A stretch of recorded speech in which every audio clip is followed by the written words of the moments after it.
Hey,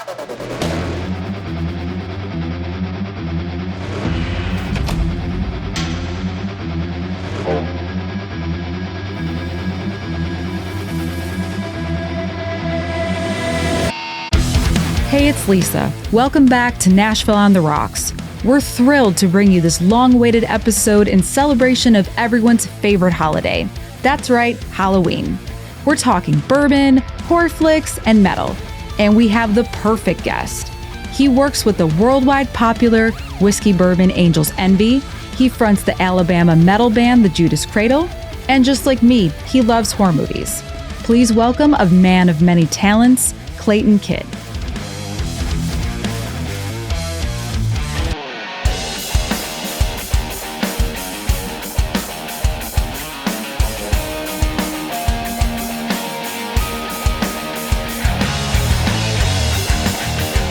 Clayton, thank you so much for coming on this podcast. It is so exciting to have you as a guest today. We've worked together a lot in the past, like doing a couple of shows for like the radio show I used to do.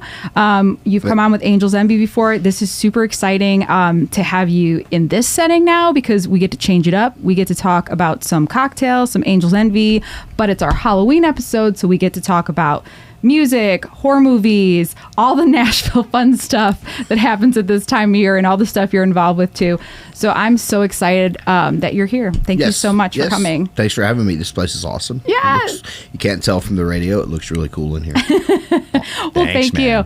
And you know, it's so great because I know that you have had a big week and I know that you're gearing up for a really big event coming up and that you just drove from Memphis and that's like what, like a 3-hour drive? It's I don't even know. Yeah, we're stopping. It's about 3. It's 100 and I think it's like 203 miles exactly. That's crazy. Just like an average Friday for you. Yeah. Well, it wasn't in one day. I didn't go there and back, you know. Mm-hmm. I went there Wednesday and came back. So okay. Had to do some engravings for Angel's Envy. So perfect. Awesome.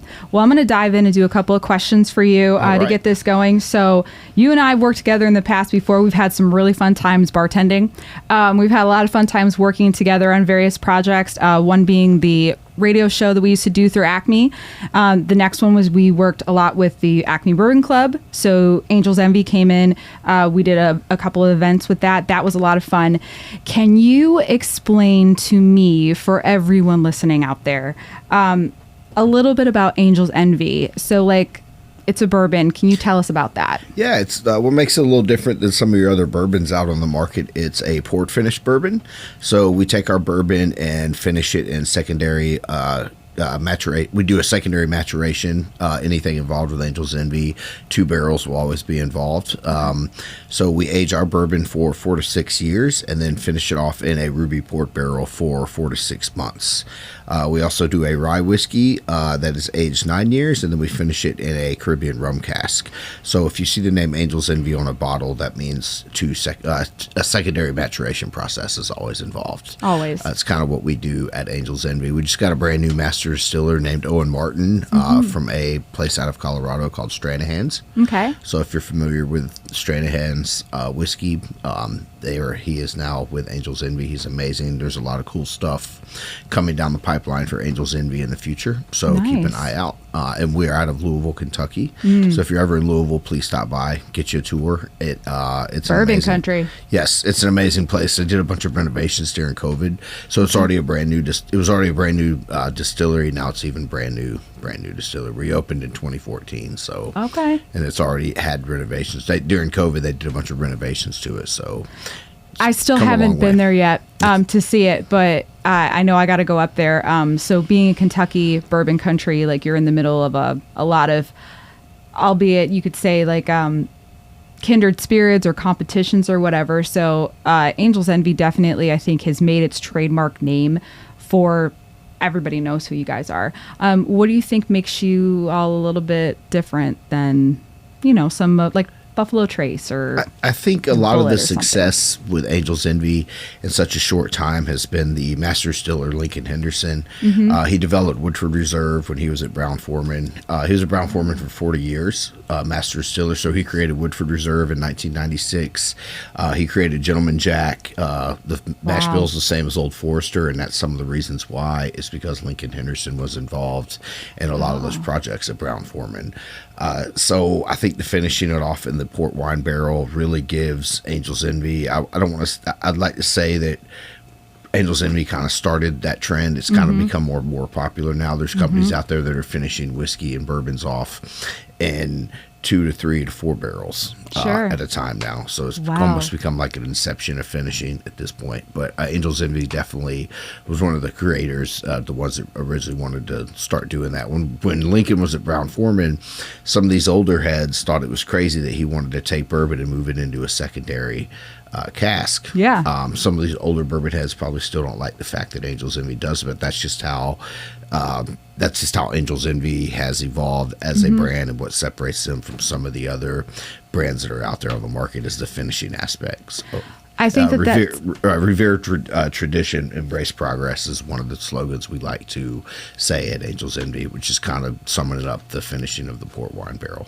You want to respect the tradition of bourbon making. Obviously, you have to use brand new American oak cask when you're doing bourbon. It has to be 51% corn. It must be made in America. That was a law that was passed in 1964.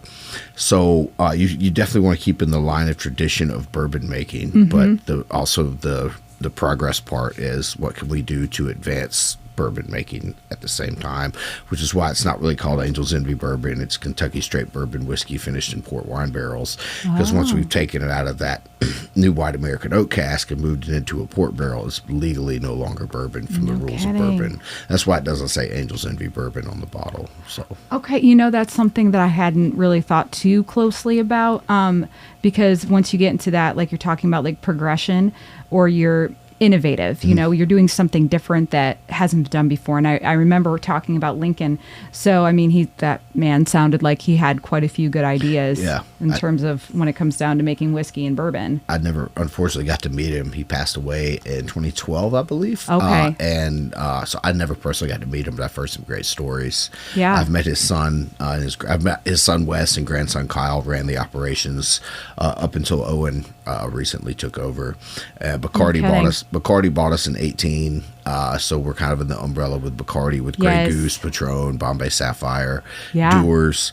So Bacardi kind of bought us over, and I started the job in 19. So when I started, Bacardi kind of already owned Angel's Envy, so I didn't know the pre-Bacardi Angel's Envy. Sure. So I never got to meet Lincoln, but Wes and Kyle were really, really cool guys. I know that they're working on some stuff on their own. You'll probably see their names pop back up in the bourbon world at some point, So, no kidding. Yeah. That's awesome. So I remember when Bacardi took over, like you said, like the umbrella, I always like affectionately refer to it as like the Walt Disney of the spirit world, because it's so much, you have so many amazing spirits that generate a lot of money and a lot of popularity, and people really know them.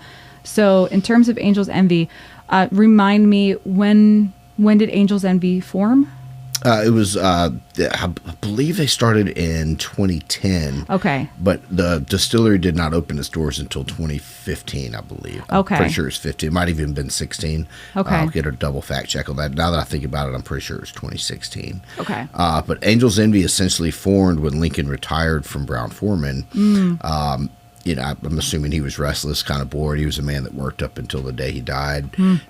So his son Wes and grandson Kyle convinced him to come out of retirement and do this project he always wanted to do with Brown-Forman, with the finishing of the port wine barrels. So I'm sure the idea formed in Lincoln's head a long time ago. Sure. But as an actual project, it was 2010. Okay. So. Yeah. Actually, in terms of like making it happen or coming to fruition on it. Yeah. So now there is Angel's Envy finished in the port wine barrels, and then you have the rye. The rye. Can you talk about that? Because that is one of my favorite ryes on the market. It's so good. It's not your typical rye. Most of your ryes are spicy. You're going to think about kind of like your corn and rye, like think about a cornbread versus a Reuben sandwich. You're going to have the sweetness and the butteriness of that cornbread versus the spiciness of that rye. So rye is typically a spicier grain when you're making whiskey. what makes Angel's Envy so great is we age it for 9 years as a rye whiskey, 95% rye, 5% malted barley. Then we finish it in Caribbean rum cask for 18 months. So you're looking at almost an 11-year rye whiskey. It's 9 years of being aged as a rye, 18 months in a rum barrel. We used to use Plantation XO as the rum, but Bacardi bought us an 18. Bacardi's like, hey, what the hell? Why are we not using our own barrels for Bacardi this? barrels. So yeah, we use Bacardi Ocho barrels now for the to finish it off in the rum barrels. But the rum finish gives that rye whiskey, that spiciness of it, such a sweet flavor. You're now adding flavor notes of caramel, brown sugar, maple syrup, praline. I had a chef tell me sweet potato, and that was a palate that I didn't get. Obviously, a chef has a different palate than me, so you get all these fun rum flavor notes packed into a rye whiskey. So it brings out so much sweetness at the same time. So it's just not your typical rye whiskey. And I've done events with bartenders where I've made s'mores I've made rye marshmallows with it, and we went camping and had rye s'mores. We've done stuff with syrup where you have some maple syrup with rye whiskey in it. So you can do so much fun stuff with like desserts, creme brulee, bananas Foster. You can do so much killer stuff. That's awesome. With the rye whiskey because of those flavor notes that come out in that rye whiskey. You can sub it in for pina coladas. You can do so many rum cocktails. You can do rye daiquiris. All sorts of fun stuff that you can just substitute wherever the rum would go. You can substitute it with Angel's Envy rye whiskey, and it works perfect. It's such a diverse spirit. It's definitely one of my favorites. It's 100 proof too, so it's a little higher proof than the 86 on the port bourbon. So yeah, the first time I ever tried, I think the rye was when it was with you. It was with one of, I think it was our first inception of the Acme Bourbon Club, and you were our first, bourbon that we were featuring. Yeah, I remember that. But then when we tried the rye that night, and I was completely blown away by that. I was like, I never thought of myself as a rye person because, like you said, it's very spicy, and that's typically not something I have to be, in the mood of every cocktail. But it's just not something that I would necessarily like just order or gravitate to. But I just remember thinking, like, this is too good to, like, not, know. And it's funny, the past few places that I've worked over the past year, I'm not sure if there's a shortage of it, but it seems like they have a hard time getting it. It was, I hate the term allocated. It was allocated, we'll just use that for lack of better terms, for a few years. Tennessee was one of the states, they called it the evergreen state because you could always get it, hence the green. Rye whiskeys typically have a green label identifying them as a rye whiskey. Not all of them. Typically, you'll see a green label on a rye, hence the name Evergreen. I'm not sure what happened with that. There were some issues during COVID with getting the rye whiskey in. I think looking back on COVID, it was more of an issue with the glass than it was the juice. That seemed to happen everywhere as everybody was having such a hard time getting bottles. I think that was kind of more of what the issue is. That issue seems to be fixed. I don't see too many people not being able to get the rye in. It'll happen from time to time.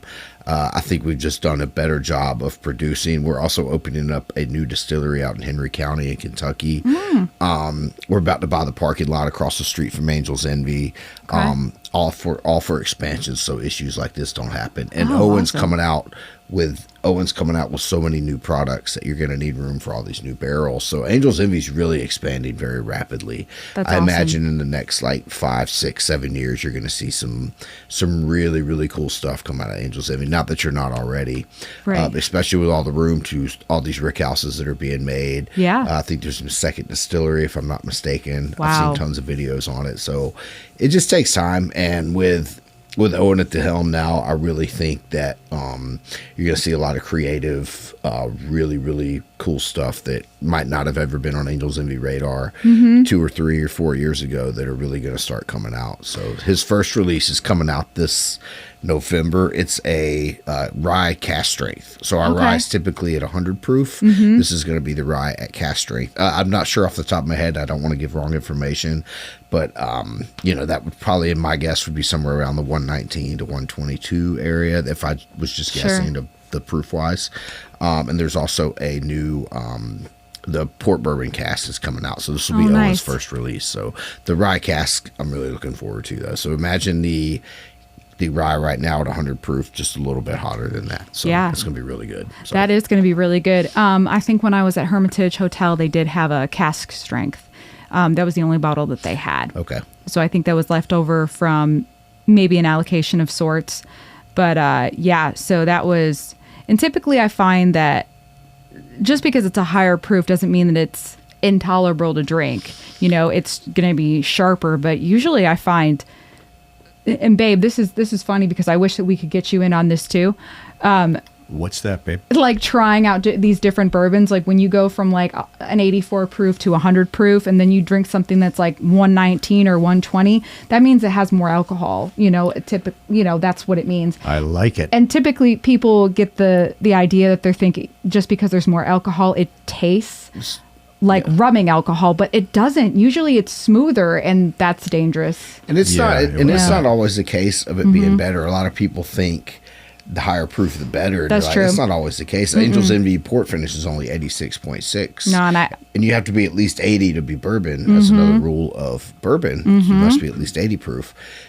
So you're kind of getting as low as you can on the scheme of bourbon with Angel's Envy, and 86.6 drinks just fine. Some people just think, it needs to be 122s because some of that's too hot at the same time. Sure. I have a bottle home of some Knob Creek at 120, and I can't. Like I've tried. I was just like, it's just so hot. It'd probably be really good in a cocktail. Once you dilute it a little bit with some water and ice and let that ice melt. Sure. I imagine that bourbon will hold up well in some sort of like strong in a cocktail with different citrus and sugars in it. Yeah. But by itself, it's just a little too hot for me. I kind of like I like my bourbons around like 95 to I'd say 107, somewhere around there. Yeah. That's probably my range for something tolerable. Yeah, a little heat to it, but nothing, nothing too light. I do love Angel's Envy. That's one of the fewer that I've had that low of a proof. But I love it. It makes for a great sipping bourbon at the same time when it's that low of a proof, See, that's important too for the whole sipping aspect. I did try a bottle of Blanton's barrel, and I think that was about a 125. No. It was too much for me. Yeah, I can see that. Yeah, and then I thought maybe it was a one-time thing. I tried again. I was like, it's just not there. Not there. Did you pick out a barrel of Blanton's with me? Yes. We go do that? Was that it was like me, you, Jenny, 2 times. Erica, yeah. Yep. We went to Buffalo Trace and picked out Acme a barrel of. I still have a bottle of that too. Do you just really? For safekeeping. I've got maybe like 3 pours left in it, and I've just saved it because I had a hand in picking it out. Right. So it's just a souvenir that I've kept, but I still have. And what I did, Monty wouldn't let me have one. So what I did, they were rare because at the time, remember we were trying to find just bottles of Blanton's and they didn't even have it. I had a regular bottle, and one day at work I just came in and poured some of it. No, I just switched out I brought in an unopened bottle of Blanton's. And you just switched it. Subbed it out. I was like, I'm taking a bottle of this Acme single barrel because I had a hand in picking this, like what? No, they can't fire me now for it. I didn't take it. I mean, I gave them a bottle of Blanton's. I just was like, hey, I'm gonna swap this regular Blanton's out for the Acme single barrel pick because I think that was smart. I'm a bourbon nerd. I wanted that for my safekeeping, So, I love it. Yeah. Oh my God. I thought that was what we were talking about. I was like, I thought you were on that trip. I think Mitzi was there too. Yeah, I think so. I have pictures of it that I just came across the other day, but it was like random pictures. So like not everybody's in all the pictures. Yeah. So I couldn't think of it. Oh God. Yeah. Well, we're going to do something a little bit different this time around. Considering that you're the expert in the Angel's Envy category, I want you to make the cocktail this time because usually for these shows I make the cocktail for my guests, but I would love it if you could showcase us with your skills. Absolutely. Okay. We're using this table. We're going to use this table. Oh, this table. That's right. Yep. So we're going to get everything set up, guys, and we'll be right back. So now we're back, and we're getting ready to make this cocktail. Can you tell us first, what you picked for us today? Yeah, I'm going to do a smoked old fashioned with, we like to finish, as we say in Angel's Envy, the whole finishing aspect. We like to finish and give yourselves an option of adding different flavor notes to an old fashioned. Okay. So to add an Angel's Envy finishing element into this cocktail, I brought a banana chip tincture. And then I've also got a maple wood smoke that we're going to finish the cocktail with as well. Ooh. So in addition to your traditional old fashioned, which is 2 ounces of Angel's Envy port finished bourbon, a half ounce of Demerara. You can even do a 1/4 ounce. I like mine a half ounce. 4 dashes of Angostura bitters. Okay. We're also going to have a banana chip tincture as a finish, and then we're going to smoke it with maple wood. So it's going to add different flavor notes to a typical old fashioned. So.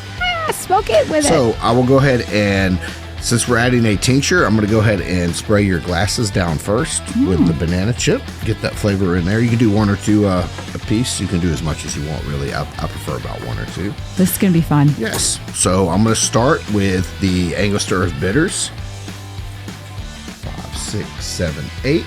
I do about 3 per old fashioned. Since I'm making 3 of these, I'm going to add 8 to 9 dashes. So awesome. And then I've got little 100 milliliters of Angel's Envy. Those little bottles are so cute. They look like little baby flasks, but they're just glass bottles. They're great for airplanes. Yeah. So I'm also going to do the Demerara. I'll prefer Demerara over simple syrup when it comes to an old fashioned. Any of your dark liqueurs like rum, bourbons, I typically prefer a Demerara syrup over simple syrup. Leave your simple for mojitos, gin, vodka, all those lighter margaritas. This is just a preference. I'm not saying simple syrup doesn't work in an old fashioned. I just prefer Demerara. Demerara is also known as like sugar in the raw, any of those type of, not necessarily a brown sugar that you would use to bake with, but look for like sugar in the raw or any of those type syrup sugars that'll work as a Demerara syrup. Love it. So I'm just going to do 1 ounces since I'm making 3 cocktails. Okay. And then I am going to use this entire 100 milliliter of Angel's Envy. 100 milliliters. Yes. I probably should realize this now because I haven't done much flying in the past. And I know it's kind of weird to say, but I didn't really fly anywhere until, maybe like 5-6 years ago. But I didn't realize you could bring little airplane bottles on. I thought that was just something that you got. I don't know. I don't know what I got, but it was recently that I learned that that's the case itself. This is right above the threshold, but I've never been told to not bring it in. Yeah, they look small enough where I think if push comes to shove and TSA takes it out, they're not really going to notice. So, depending on your TSA agent. I'm going to go ahead and strain these into our glassware.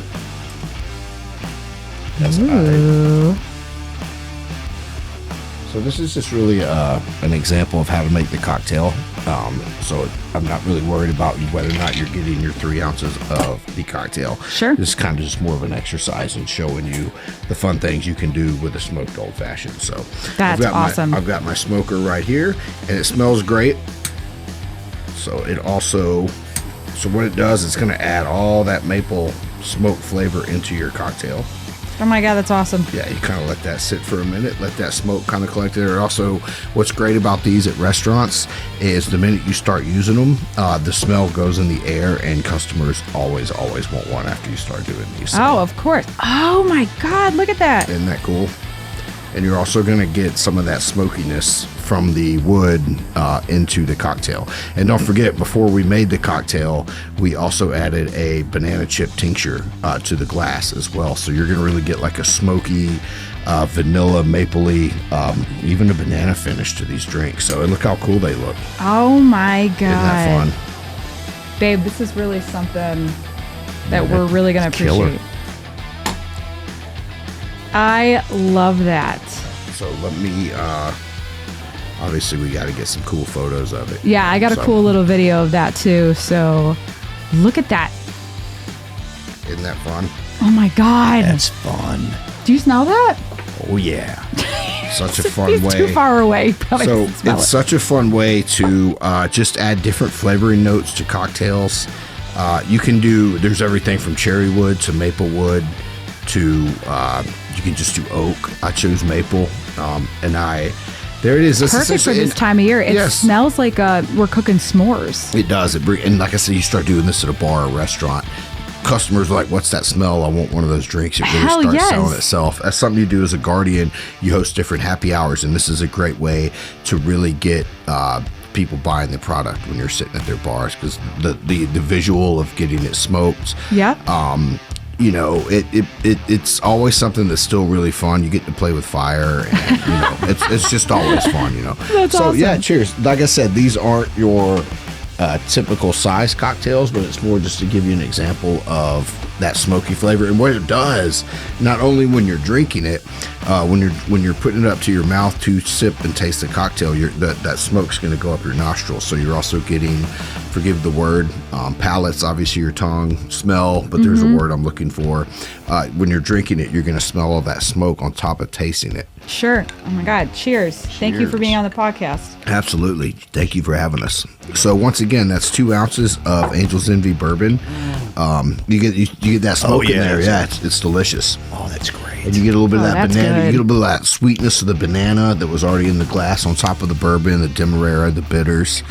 So to me, it's just a very balanced cocktail, and it's such a fun way to play with different drinks. And you could make this drink taste 20 different ways. You could do a coffee and chicory bitters as opposed to the banana chip, and then you could finish it off with like applewood. So there's just so many different ways you can finish. See what I did there? Finish. You can finish it. Clever, man. Yes. So there's so many different ways you can finish this cocktail. You could drink 20 old fashions. Well, I would never recommend that, but then not one of them would taste the same if you did it these different ways. So it's just a fun way. I'm jealous. This is the only way I want to make. Yeah. Man, it's great. It And if smells these, amazing too, it's right? you can get the smoker from this one we ordered from Middleton Mixology. Okay. And they also have the wood chips. It's just great. So it comes like as a kit. It comes as a kit, yeah. Okay. And then like Angel's Envy, we got ours. You can get it like your little logo on it if you want to. So, so cool. But it comes as a kit. It's really cool. Anybody that drinks, so you don't have to be a heavy drinker, but anybody that has a home bar of any sort, I mean, it's just something fun to have at your home bar. It's just it's just a great way to just to have like a fun cocktail. Like it could be for the holidays, it could be for a special event, it could be if you don't like drinking straight 100%. tequila. You could smoke tequila, you can smoke rum. I mean, I don't know. I don't want to say you couldn't do it with vodka. I mean, you could probably do it with anything you wanted to. I just can't imagine how smoked vodka would taste. I'm not going to say there's anything wrong with that whatsoever. Right. But I mean, you could be onto something if you smoke a vodka cocktail. I'm sure it's been done, but definitely like tequila, mezcal. Mezcal's already smoky. Oh, Scotch yeah. is already smoky, but I mean, you could do this with something with like Lafroig or Ardbeg or something like that and make it even smokier. But That would be really interesting. yeah, so you could play around with this on 20 different liquors, 20 different drinks. You could do like smoked zombies for Halloween. You could do like since you saw the way the visuals of it smoking, imagine having a zombie cocktail, Halloween zombie, and it comes out smoking like that, just to add some Halloween flavor to it. Hell you can yes. you could drop like an orange light in the drink and make it like an orange smoky cocktail kind of thing. So Dan's already done with his. yeah, it's good. And Dan, don't get me wrong, I didn't give you the full. You should have got about 2 ounces, but you probably got maybe about an ounce and a quarter. It was really just to give an example on how to make the cocktail. He was But- good with it. We I got love it plenty, though, man. so if you do want another one, We could do that. My God. we have plenty of Angel's Envy for it. So All right, well, let's take a quick second to regroup and we'll be right back.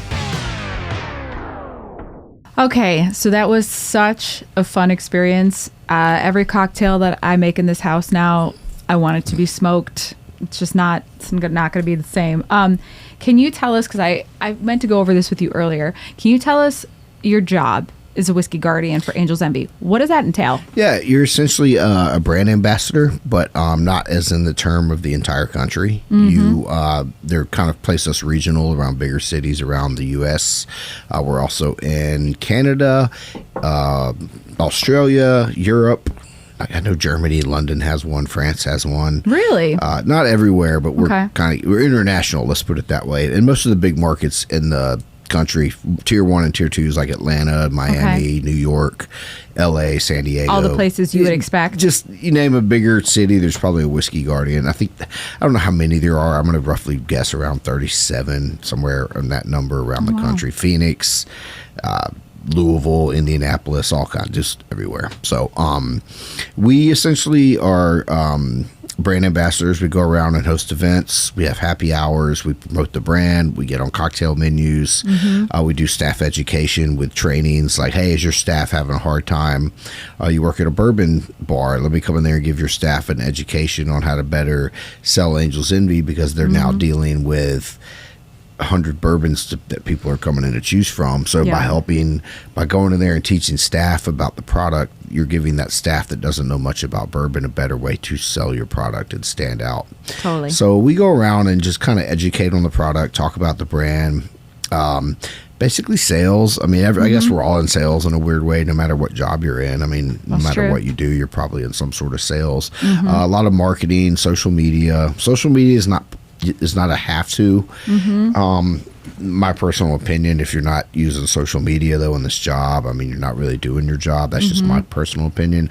That's where everybody is. I mean, it's just such a great tool. It's free. It doesn't cost you anything. I mean, a few minutes of your time a day. Yep. I mean, I usually do mine when I'm sitting around watching a movie or TV or just, it's not hard to make a good post on social media and promote your brand. You're promoters of the brand. You're educators of the brand. You're a face of a brand in whatever city you're in. It kind of becomes your identity in a weird way, which is a good and bad thing. And it's a lot of fun. It's an amazing job. It's you get to talk about bourbon. I'm a bourbon nerd. So I do love the fact that I get to go around and talk about bourbon and share my love of bourbon and my passion with bourbon with the city of Nashville. Yeah. And essentially, you're a brand of, I just went to Memphis and did engravings on bottles, which isn't something we typically do on a daily basis, but we even have an engraving machine. So if you wanted a Nashville on the Rocks logo on a bottle of Angel's Envy, you let me know. You send me that logo. I'll bring you a bottle of Angel's Envy, and you could have it stored in this room. For like a gift. Just as a gift. Don't even drink it, or drink it and refill it with Angel's Envy. But it would just look cool. Looking around here, like it'd look cool on that shelf up there. Just all sorts of fun things. I always tell people I have about 15 jobs in one. Yeah, you really do. You do a lot of admin too. Yep. Like, don't get me wrong, you don't just go around and host parties and dinners. I also do finishing dinners, kind of with the finishing aspect of what we just did with that cocktail.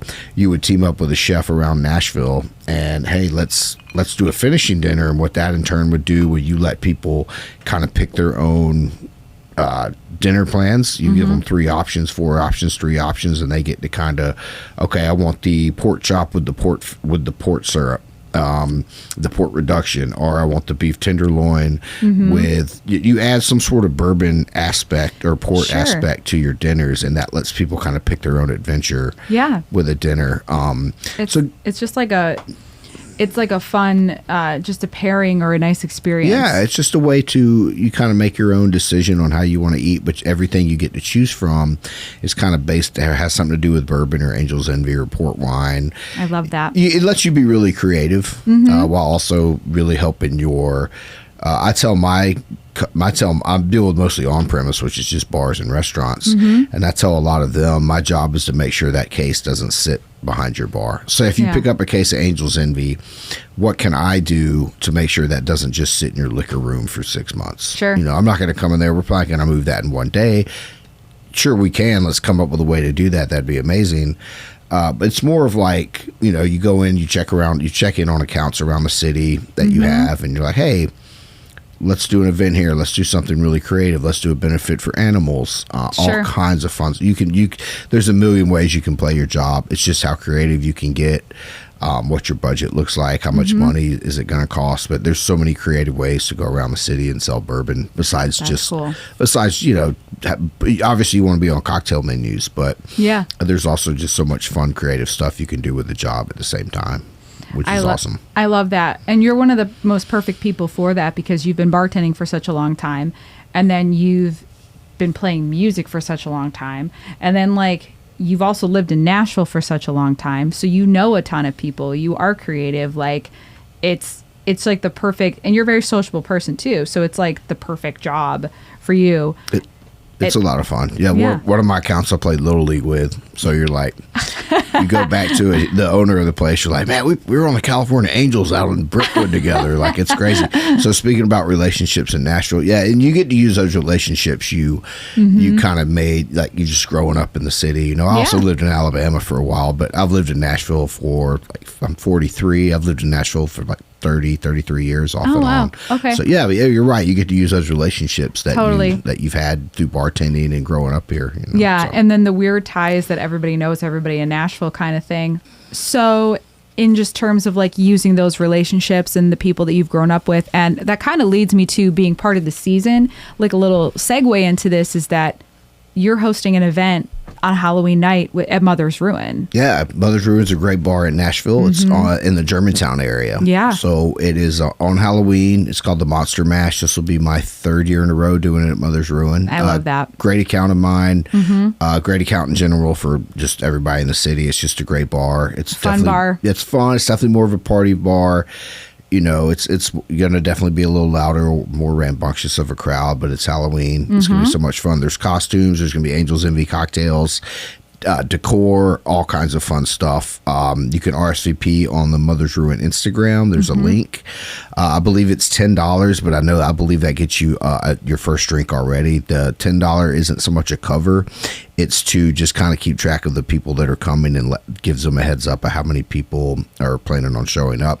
So on the $10 does get you a drink ticket for an Angel's Envy cocktail too, though. So you're going to pay that anyway. So. Well, I'm definitely going. This is the first year I've had off for Halloween, so I will be there. I'm very excited about this. That's awesome. It's 8 p.m. to 1 a.m. Halloween night, Mother's Ruin. Obviously, Nashville on the rocks. Most people in Nashville listening to this. If not, if you're in Nashville, you probably know where Mother's Ruin is. But it's in Germantown on 6th Ave. I think it's 6th Avenue North, but you can't miss it. No, you can't miss it. And I got to say that in terms of like from working on Broadway for several years, like, you know, I usually think of like Broadway as being the like loud, crazy spot, you know, but Mother's Ruin is like tucked into like a neighborhood setting, but it's just as fun. Yeah. If not more fun. Great neighborhood bar. Yes. Great people, good staff. 100%. So in switching this into like more of our Halloween episode, I do have a couple of questions that are just like fun things that I wanted to ask you. And I'm really interested to hear what y'all think, because I think that like Halloween is definitely one of my favorite times of the year. And I think it's so much fun to just like talk to people about what movies they like, you know, like what monster movies, like what psychological thrillers. Like I feel like you can tell a lot about people, maybe good or bad, depending on how that is. But I'm going to ask you a couple questions about movies. So starting out, here we go. What is your favorite classic Halloween movie or horror movie? That's more appropriate. Horror over Halloween, I would probably definitely say the Nightmare on Elm Street franchise. I kind of grew up watching those.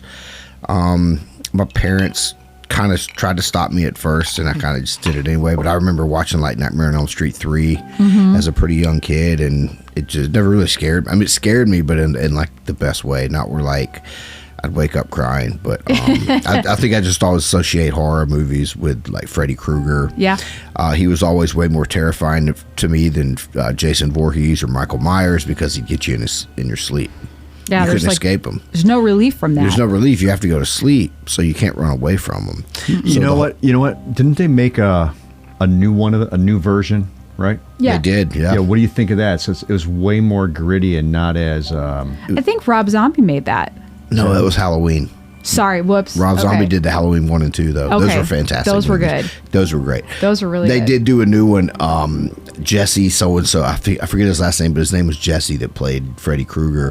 And it's just hard to reduplicate Robert Englund. So I didn't care for it. I didn't hate it. I didn't love it. But it's like more serious, man. Yeah, it wasn't the same. It was, and I because it was definitely more playful, and I don't know if it's because the 80s horror movies have a tendency to be more playful, like they're gory, but they're playful at the same time. But you cannot just, Robert Englund is it England? Yeah, England. He is, I always say Englund.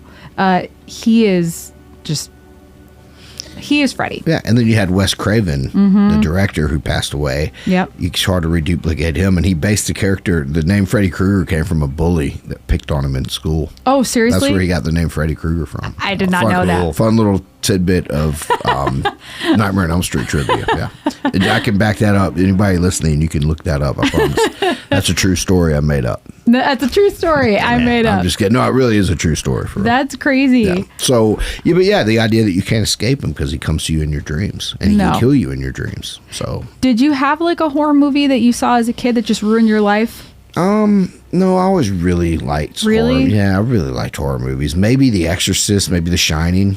I wouldn't say ruined it. I was always kind of really into it, but The Exorcist, I remember I didn't know what the term "man, that's fucked up" meant back then, but like I remember my brain going, "Man, this is fucked up." You know, I got you. You're just like talking about it. I was terrified of Poltergeist 3. Oh man. I'd never seen Poltergeist 1 or 2, not until I was way older, and they didn't scare me.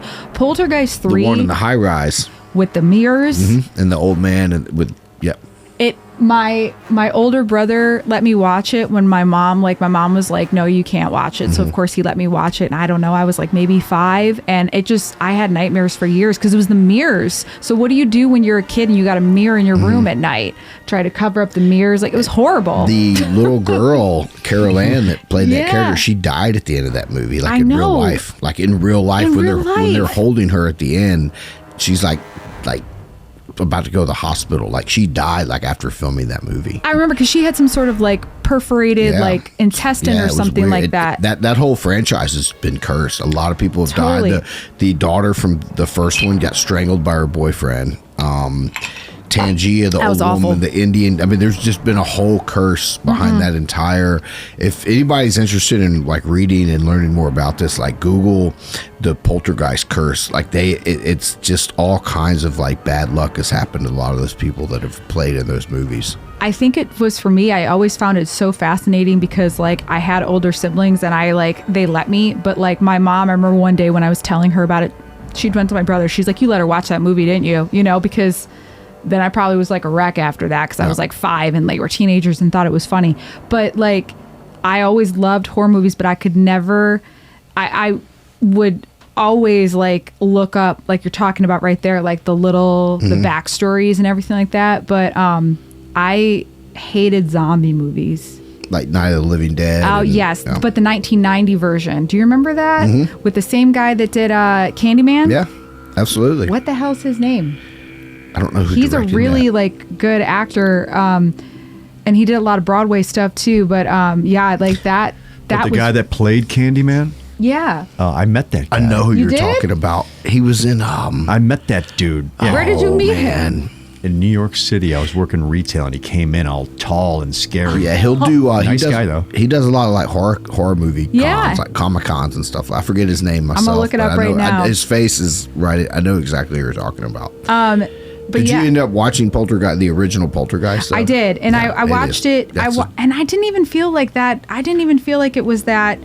I don't know, maybe scary, but it was that third one. It was the mirrors. It was the mirrors that really creeped me out. Okay, here he is. And she could see through the mirrors because remember when she's in that school, that special school, the people are watching her from the other side of the mirror, and the teacher makes a comment like, "I feel like that little girl's looking at us," and they're like, "No, she can't see us, but she can see." She can see. And it's always about something about having a mirror there and having something creepy on the other side of it that is just like making this demonic like thing. Like, I don't know if you're familiar with the Netflix. It was written by Stephen King's son, so Joe Hill. Okay. But he wrote as a graphic novel this series on Netflix is escaping me right now, and there was a scene where they had a mirror like that, and it was like the person, they would look in the mirror and it'd be an evil version. I was like, nope. Yep. Nope. And really? Nope. But what's crazy with Poltergeist is the old man Kane, that was his name. So he really wasn't a bad dude. He was just wanting to Carol Ann needed to lead him to the light. That's all he wanted. I don't remember that part. I thought he was always evil. No, part 1 was evil. Part 3, he was creepy. Don't get me wrong. Yeah, he was a creepy old man. But I think that was the intention. But really, he was after Carol Ann just because she was the one that could lead him to the light. Oh, and she was special. She was special. That's what it was. You're thinking about Tony Todd. That's his name. Tony, that is it. But it's so yeah. So I saw him in the original. No, I'm sorry, in the 1990 version, the colorized version of the Night of the Living Dead, and that was just terrifying to me. But I had a fear of zombie movies until probably like 2005, till I was in college, and then I don't know, I just started laughing at them all the time. Then I watched everything. Yep. But okay, so do you have a favorite monster movie? The Monster Squad. The Monster Squad. Oh yeah, it's more of like, it's like not kids, but it's about a group of 3 kids. I think it's Halloween night, and there's like Wolfman, there's a mummy, there's Dracula. So it is scary, but it's like, I remember watching it like 8, 9 years old. Dan, it's an older movie, right? Yeah, it's an older movie. It's like, it's not I don't know if I saw that. It's probably PG-13. I don't think it's R. It's probably PG-13. I remember. I don't think I've ever seen it, but I remember hearing about it. His teacher's name is like Miss Alucard, which is like Dracula backwards. And Alucard. Yeah, it's a really awesome movie, and it's about these. This got one of the good lines where Wolfman's chasing them, and they're like, kick him in the nads, and he's like, Wolfman doesn't have any nads. He's like, kick him there anyway. So it's kind of like almost like the Goonies, but for like a monster. I love that. Yeah, it's the Monster Squad. I guess if we're talking like all time, like just that's what I think of when I think Frankenstein's in it, Wolfman, Mummy, all the Dracula. Fun stuff. Yeah, and they're kind of terrorizing a town, and it's up to this group of kids like the Goonies to stop the monsters from taking over the town. But it's got a little comedy in it. Sure. It's a lot of fun if you haven't seen the Monster Squad. No, I haven't seen that. I always think that like I really enjoy everything that came out like in the past like 40 years, don't get me wrong, but like I feel like the 80s just was on to something, man. I think it's because everybody that was in the 60s, by the time they were adults, like they had been doing lots of acid in the 60s, and I think they were so much more creative in the 80s, you know? And I feel like, yeah, some of it was traumatizing. Some of it was really kind of messed up, especially for like kids movies, but I think that they just did such a better job at making creative films. So yeah, I definitely remember that one. I was on the way here, and there was a sign for a Halloween contest, a costume sign on that street that leads in here, like Noble or whatever the street was, and it said no scary costumes, please. I saw and I wanted that. to be like, you nerds. Like I was like, get out of here. This is Halloween. Like, it's a church. Still though.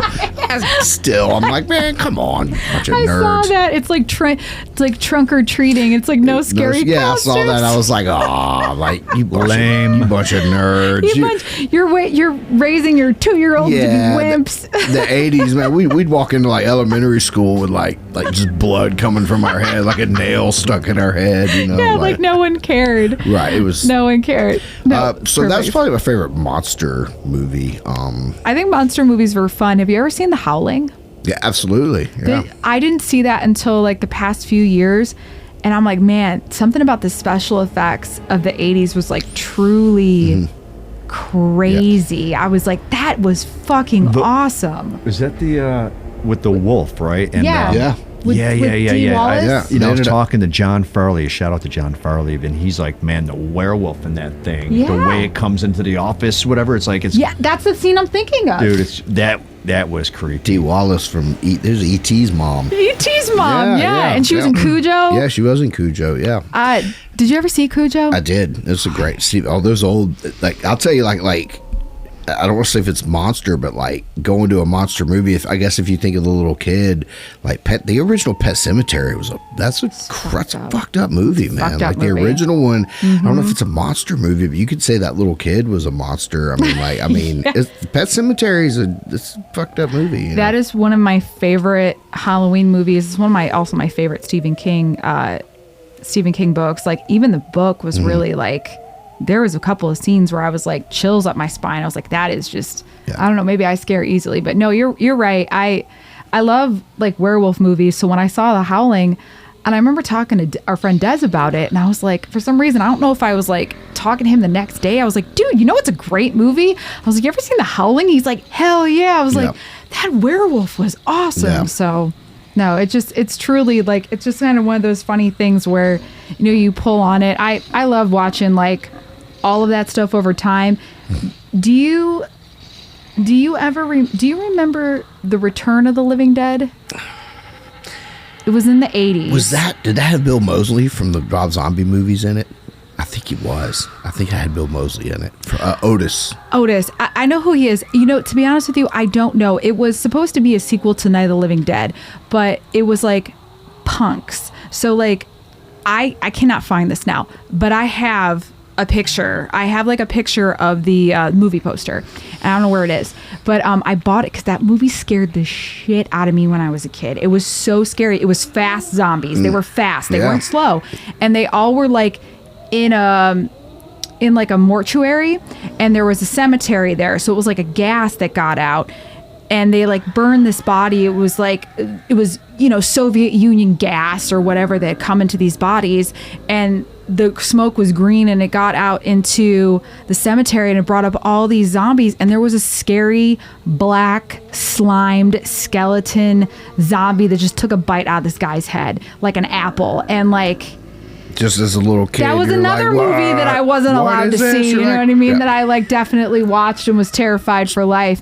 But I ended up buying the movie poster, and like it's like all framed. We did it one of the like the Comic-Cons or like one of the Nashville like horror cons. Yeah. And so I picked it up there. I was like, this movie ruined my life forever. I need to get it. Probably somebody at that Comic-Con that was in that movie. I want to say Bill Moseley was in. I think it might have been with Bill Moseley. He might have been. He might have been younger too, because this was in like '85. But I'll tell you that the director of that movie wrote Alien, and I did not know that. Ridley so that was Scott? his.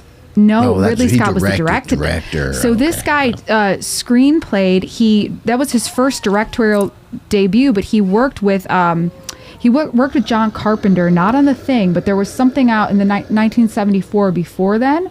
So that was his first one. They went to school together. They went to college together. And this is something I just learned recently. But he wrote the screenplay for all the Aliens. He wrote it for Total Recall. Oh, wow. Like, good old 80s horror movies. They don't make them like that anymore. No, they don't. And we're talking about funny horror movies like Critters 3 and Killer Clowns from Outer Space, Army of Darkness, even Evil Dead 1 and 2. As creepy and scary as they were, there was so much comedy involved. Yeah. In the aspect, especially Army of Darkness. That's just a comedic masterpiece. Well, it's just better writing too. You know what I mean? It's better writing, better jokes, better like, all around. So Critters 3, weren't you saying that Leonardo DiCaprio was in that? Yeah, it was Leonardo DiCaprio's first movie. I don't know his age, but he's definitely not even like 10 years. He's probably like 8 to 9 years old in that movie. I think it's Critters 3 or 4. I'm 95% sure it's Critters 3. And they were these little alien things that would roll into balls and shoot like poisonous, I guess venomous, because that's injected, poison's ingested, venomous like spikes at you like a porcupine or something. Oh my God. And that's how I remember the movies. It was also kind of like comedic. What's another one with Kevin Bacon? Tremors.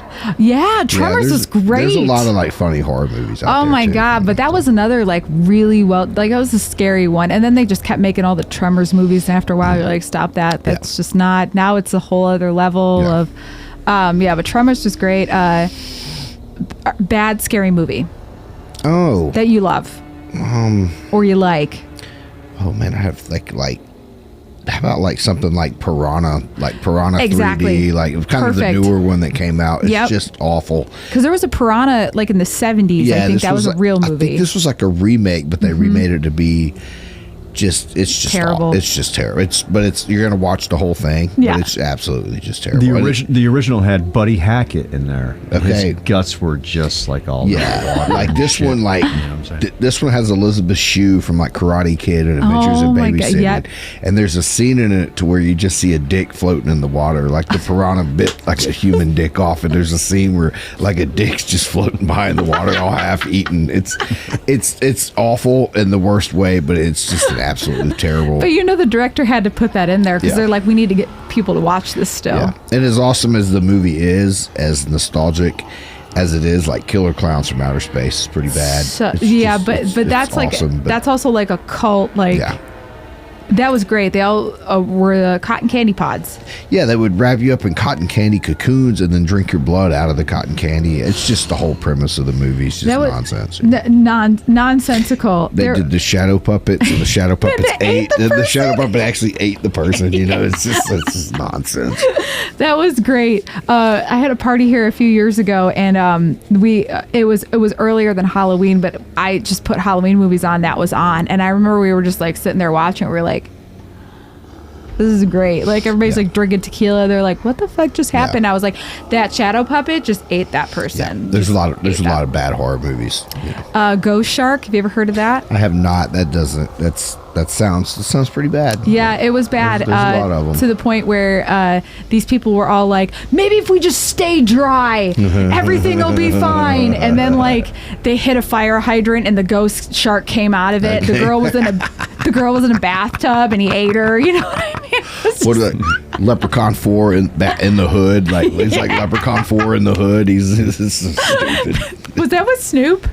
I think so. It was with someone that was like really popular that you wouldn't think. Part 4 it took place like in the hood. It was just absolutely stupid. That was so funny. Dan's got one called Silent Night that he loves. Oh, Silent Night, Deadly Night. Yes. Yeah, man. The first that's actually pretty creepy about the killer Santa Claus. Yeah. I think this was the second one. I saw it in the theater, man. His parents got killed by Santa Claus when he was young, and he ends up growing up and becoming a killer Santa. I know that, man. Not a lot of people know that. The fact that you know that the second one is where he's in a sweater and he's like pulls out a pistol and he was, I don't know what he's doing. He's like garbage day and he like and like shoots these people. I don't know. If you go to a bar in Nashville called Hubba Hubba Tiki Tonk, they have all this 80s, 90s classic nostalgia movie posters. Like like they've got pictures. They've got like a velvet painting of Alf, like all this crazy shit. And the bathroom is a Christmas themed bathroom, and they have a Silent Night, Deadly Night poster in that bathroom. That's awesome. Yeah, it's called Hubba Hubba Tiki Tonk. It's on like the east side.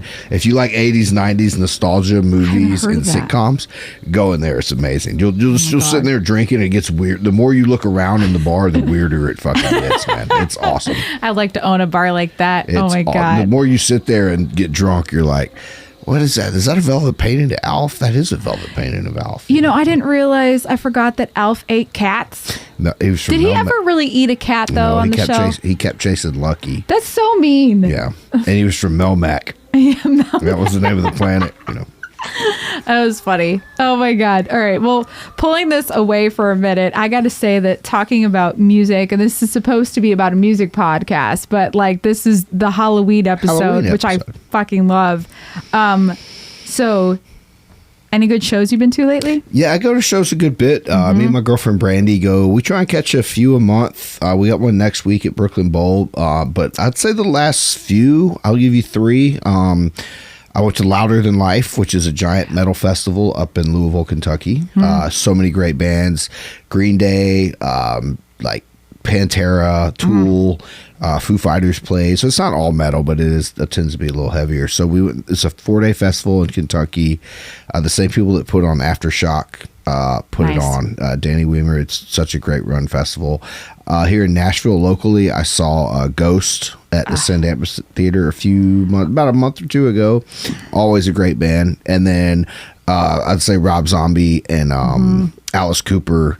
The fact that Alice Cooper is 76 and still performed the way he did at that show was amazing. So that's probably been my top 3. I go to a lot of more like local hardcore metal, not local, but like, Marathon Music Works, Brooklyn Bowl. Still big enough venues, but people that, for sure. Yeah, bigger shows though, Louder Than Life, Ghost, Rob Zombie, Alice Cooper was I love killer. That. I'm so bitter about the Ghost show because for some reason I couldn't go to it and I was like really bummed. And I know you and Des and your girlfriend and Brandy like all went and I was like, I'm stuck at work. Yeah. Oh God. Hope you guys have a good time. I had to ask off. I would have been like, I'm off. I would have been like, request book. I'm not working that night. Well, and that's the thing is that sometimes I'm so caught up in stuff that I forget like the dates and like what's actually happening. Like I know Tool's coming here to Bridgestone and like in January, and I don't even know if it's already sold out. I feel like every time I go to get Tool tickets, I'm just like disappointed. But join their I forget their fan club, what it's called. Tool, so you can get the emails Army. Sooner. It's called the Tool Army. You join their fan club and you get like, we got our Tool tickets like 2 days before they went on sale. And you already have them? Yeah. Of course. We got them 2 days before they went on sale. And what the Tool Army does is it prevents scalpers from getting your tickets. See, so it gives true fans, a shot at getting. You don't get them discounted. They were still like $200 a piece. It's fine, but we got great seats. Yeah, and you're not gonna. Those seats would eventually cost like $500 once scalpers. That's what it is. It's that the last time I tried to get tickets for Tool, that was just they were gone completely because they were all just. It's kind of the way to do it nowadays. Is you kind of got to join the fan club, and it gives you like I think they went on sale on a Saturday morning. Yep, we got Tool tickets like a Thursday morning as opposed to Saturday morning. Oh no, that's so much better. How was Pantera? It's fantastic. Obviously no Vinny, obviously no Dimebag Darrell, rest in peace. But it was Zach Wilde. I'm not sure who was on drums. It's a good question, but it was awesome. If you didn't enjoy that set at Louder Than Live, I mean, it was they co-headline. They played second to last. I mean, they played so many bangers. They played everything off like Far Beyond Driven to Vulgar Display of Power, Cowboys from Hell. They played Cemetery Gates. They played all kinds of great stuff. So it was still great to see Pantera because it had been, last time I saw them was White Zombie when I was like 13. 12. I probably wasn't even 13. I was probably like 11 or 12. Yeah, that was so long ago. I was like, when White Zombie, I mean, that's an old school, man. You know, everybody knows Rob Zombie. They forget. White Zombie. He plays like, I think Rob Zombie played like three like three White Zombies. So he played No More Human, No Human, Thunder Kiss, and I think there was one more. There was another one too, but I can't remember. But yeah, he did. I imagine he owns the rights. I imagine he could play every White Zombie song if he wanted to. Yeah, I'm sure he could. And yeah, babe, that's a long. Did you ever see Pantera? My mic wasn't on. I don't think I've ever seen Pantera. It was awesome. How's his voice? It was great. Yeah, I mean, I was kind of questioning it myself, but no, Pantera, they killed it. They sounded really good. A lot of those bands did. Some of the, and it also offers, Louder Than Life also has a lot of newer bands. Like Bad Omens was amazing. Oh yeah, I saw Bad Omens was there. Last year I went. Meshuggah closed down one of the sets. Nice. The one of the side stages this year, like the Amity Affliction. Yep. They were fantastic. Bad Omens was fantastic. Just so many. You'll find so many surprises. There was this. I think they were from. They were maybe been from Japan. I'm not sure where they were from. They were called Baby Metal. They were fantastic. It's I've heard of them, dude. It's like these little three Asian girls that like dance synchronized to this amazing metal music. Yep. And then there was another band called The Who, like the HU. Okay. And they were Mongolian. Yes. And they did a Mongolian cover of Through the Never by Metallica. Oh, was it cool? It was awesome. I still have no idea what instruments they were playing. I was watching it going, I don't even know what fucking instrument that guy's playing right now. It had like 3 strings. It was like a cello, but it had like 3 strings. But that's funny. And they sang in Mongolian. That's awesome. And the only one of them could speak English, and it was very broken English. So when he did talk, it was awesome. Everything about it. Baby Metal was cool. Bad Omens was, I don't know if you've heard Bad Omens. Yeah. Kind of remind me of Bring Me the Horizon a little bit. Yeah, but I could see that. I found them on, I think I might have found them on The Buzz in Nashville, but then I've heard them a lot on Sirius, on Octane. So Green Day headlined it. They were my favorite. Dude, and no, it's not metal, but Green Day they were so fucking good. Yeah, they probably crushed it. They were so good. Were you there all 3 days? All 4 days. Yeah, I was there. Angels Envy sponsors the VIP, Ultimate VIP section at Louder Than Life. So I was there working. But, I mean, you work, but you get to see the band. I mean, you're working. Yeah. You're not out there digging ditches. But I mean, you're kind of there just, hey, let's make sure the tables are clean, and the people that spend all this money to come to this VIP area, you just kind of help out making sure it looks good. You go around, hand out some fans and pins, and if people want to talk bourbon or the brand, you do that. But there's bands playing the whole time, so it's kind of hard to talk. But you kind of just there to make sure like the cocktails are coming out right. So did you have to like prep cocktails? No. They have a bartending crew. Okay. Okay. And all the bartenders are amazing. So you don't really have to babysit them. They hire real bartenders to bartend this. They're not just hiring like Wendy from Applebee's or something like that to come bartend. No offense to Applebee's, but you know what I mean. They're hiring people that are like back home. They work in craft cocktail bars and stuff. They're already making it all happen. Yeah. So it was a lot of fun. That's so good to hear. Which, speaking of, I mean, you're still pretty active in your music. Like, so I just saw on your website, you guys have more music coming out in 2024. Yeah. We're working on it right now as we speak. We just played it's a band called the Judas Cradle. We were around more in probably 2000 to 2005. We toured with like Every Time I Die, Misery Signals, Bleeding Through, As I Lay Dying, tons of like bands that are still around today playing shows.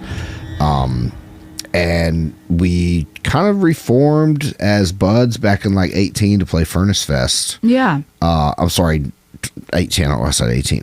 The Furnace Fest was a fest in Alabama that originated in 2001, 2, and 3, and they did a resurrection in 2021. Okay. So we got asked to play that, so we kind of reformed to play, and then we've played like 4 shows since then. That's awesome. So the last time we played was a benefit bash for Sloss Furnace in Birmingham. Okay. So we got to play with Darkest Hour, The Acacia Strain, Nice. Integrity, Capra, Baleen and the Sons of Disaster. So it was a big benefit bash benefiting Sloss Furnace, and all the proceeds went to the upkeep of Sloss Furnace. Okay. Like new restrooms, new paint, just Nice. bricks missing that needed replacing. So all the proceeds went to help Sloss Furnace, which is where they host Furnace Fest every year. I was going to say it's at like a venue. It's a venue It's at itself. a venue where Furnace Fest put this show on. Nice. To help the real Furnace Fest. So it was cool. There was a couple thousand kids there. It was in the shed at Sloss Furnace. I love that. Just getting to share the stage with the Acacia Strain and Darkest Hour. Those guys are so heavy. Yep. Those are pretty cool. Yeah, like totally. And then so you've done that. So you've done it like 2 years in a row, 3 years in a row? We've done Furnace Fest in 21, which ended up getting, it was 21, and then we did the benefit bash this year in Very 23. Cool. And then we played a local show in Birmingham before our set at Furnace Fest, and that was with a couple of a band out of Texas called Die Young, and I forget who all was on that show. It was basically, this was more of like a DIY metal hardcore show, like in a shed. They called it Firehouse in Birmingham. Yeah. And it was so much fun. I've heard of that place. Yeah, it was so much fun to get back to that style of venue, because the other 3 shows we played have been up on a huge stage, and that's fun. That's great and fun.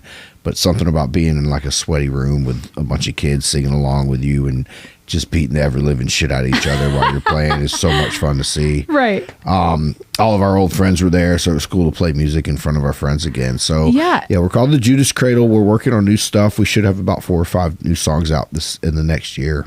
That's awesome. It's really cool. It's a lot of fun to jump back in with the boys. Same lineup? Somewhat. It's a collection of a lineup over the last, like, it's kind of a collection of everybody that's been in the Judas Cradle. Gotcha. There's not really an original lineup, because the Judas Cradle's probably had, like, I'm the second singer, but I've been the singer since 2002. Okay. But it's the best collection of the Judas Cradle that we could put together. That's so awesome. I wouldn't say original members, but definitely anybody that knew our band would look at the lineup now and go, that makes sense how it's U5. Sure. You know?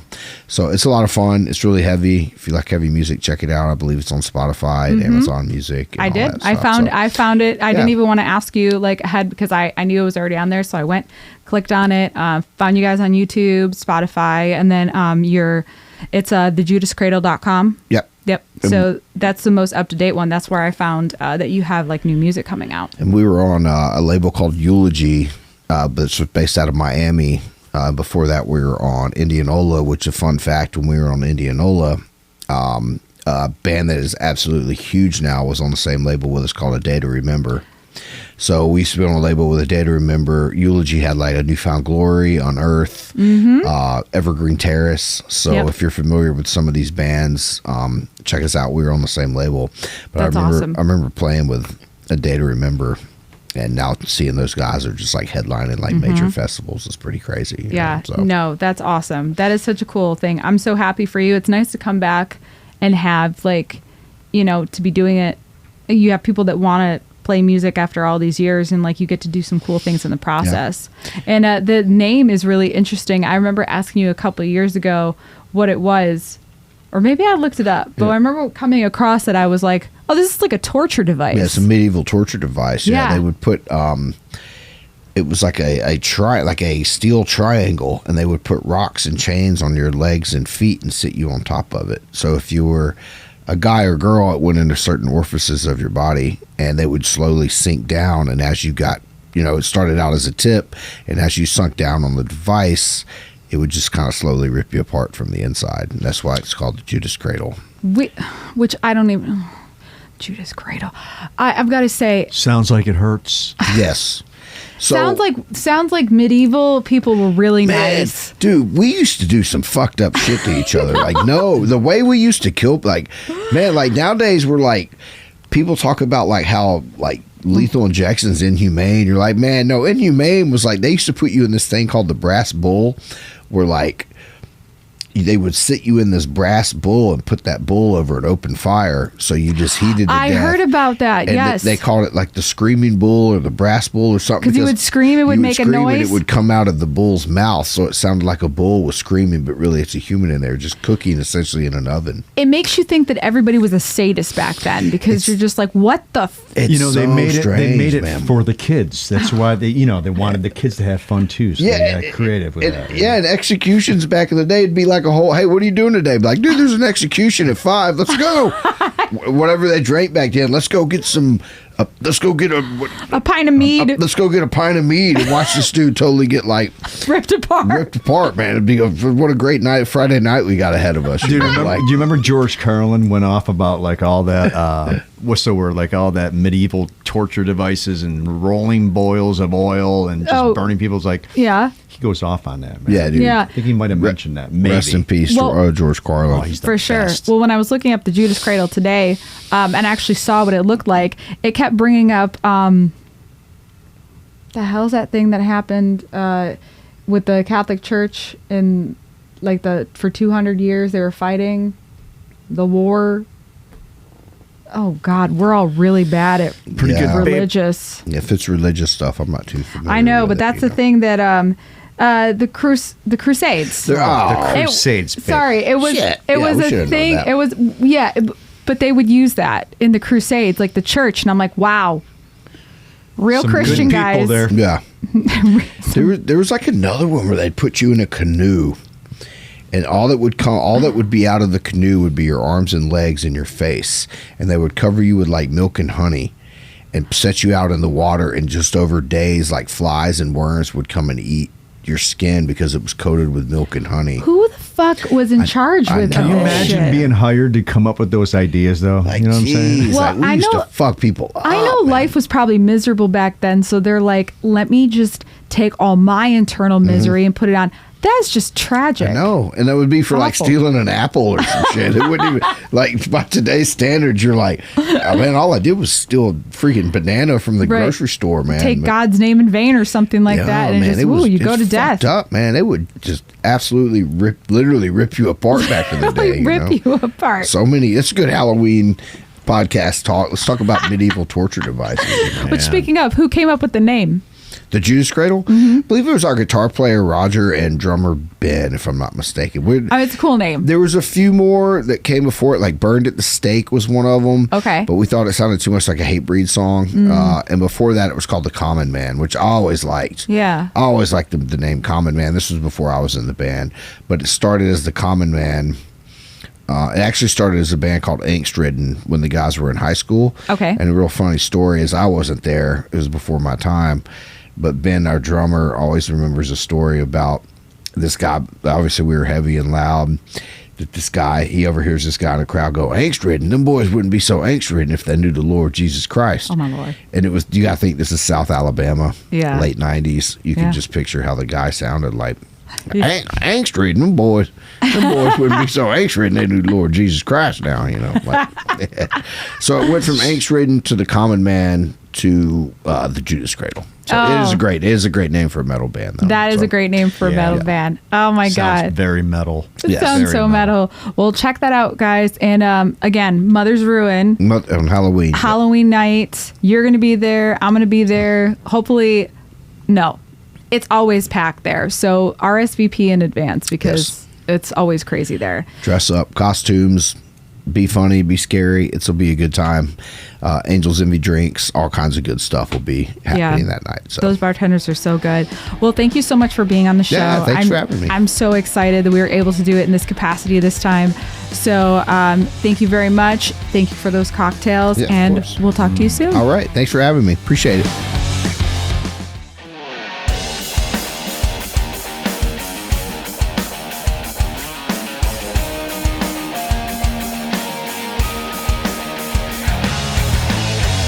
Hey guys, you've just watched another episode of Nashville on the Rocks. And if you've liked what you've seen, please hit the subscribe button. Thanks. We'll see you next time.